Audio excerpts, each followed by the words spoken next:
سلام ساناز خانم، چطورین؟ سلام آقا آرشا، شما چطورین؟ به تو جادم فاصل. ای وای ببخشید آقا آرشا شوخی میکنه. خوبم، ممنون به لطف شما. اومدیم میوه بخریم؟ نه، اومدیم میوه فروشی جوراب بخریم.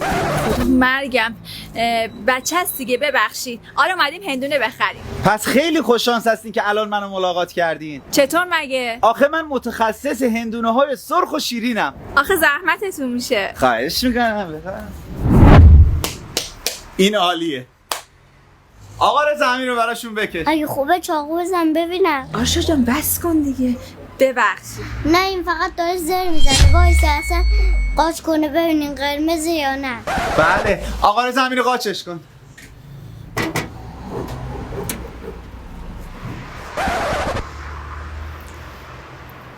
تو هر 100 تا یه دونش اینجوری میشه. تا این نمیتونه گو بخوره، گو میخوره، گو بخوری.